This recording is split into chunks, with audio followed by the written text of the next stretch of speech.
guys, welcome back to the channel. So today we're working on our 2018 Ford Raptor and we're going to be doing an antifreeze change. So this truck, being a 2018, still has the orange antifreeze in it, and this should be changed every 6 years or 100,000 miles. And Ford has actually introduced a new yellow antifreeze. Now, you can mix the yellow and the orange, but I actually want to do a couple of drains and refills back to back to get as much of the orange out and as much of the yellow in as possible. So we're going to do this 2 or 3 times today, running the truck between each drain and refill to mix all of that antifreeze together. So let's get started.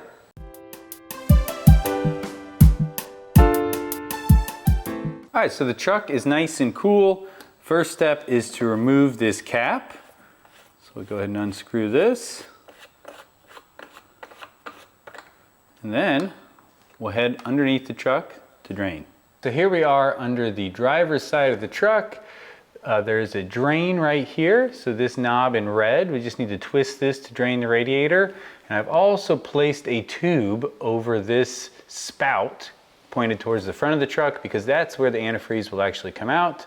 So I'm going to try to catch as much as possible. So let's go ahead and open this valve.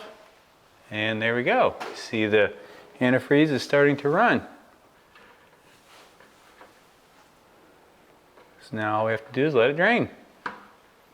All right guys, so we're back on top of the truck now. I do have an air lift to pull all of the air out of the system so that we can fill the antifreeze back in with no air bubbles at all. I'll link this tool in the description below. You don't need one. You could just fill it with antifreeze and you'll have to burp the system, but this makes it really, really easy. One thing I did notice though, on the back of this expansion tank, right about where my finger is, there is a hole. It's the overflow hole for the expansion tank. And so the fitting that I have doesn't quite make it past that hole. So I'm gonna have the other half of Suburban Ranch just hold his finger over that hole so that we can build a vacuum.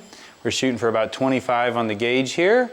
And once we've got a vacuum to 25, we'll connect our system to the antifreeze jug and just pool fresh antifreeze in. So let's get started.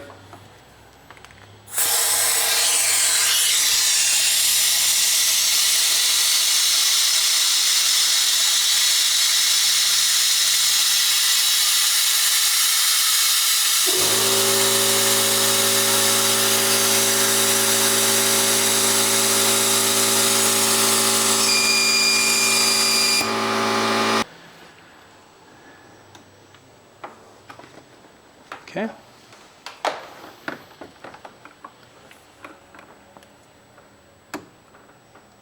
we go.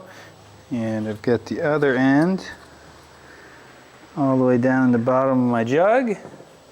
And we are using a 50-50 mix of antifreeze. So here we go.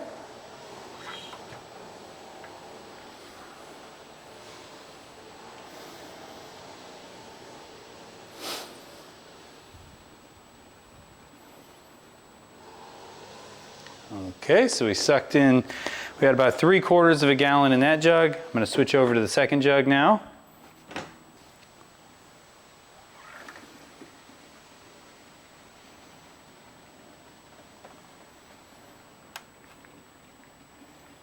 Oh, I think I see it. Isn't it in there now? Yeah, it's there. There we go. So we have filled the system with no air bubbles. So now we'll start the truck, run it, let that coolant mix, and do the process again. All right guys, so there you have it. We repeated the process that we just showed you 4 times. So draining and filling the truck 4 different times to reduce the amount of orange and increase the amount of yellow coolant in the system. And I'll show the calculation here on the screen of how much orange and how much yellow you have after each drain and refill. I did run the truck with the heater on for 10 to 15 minutes between each drain and refill to make sure that that coolant was well mixed together. If you enjoyed this content, please do subscribe.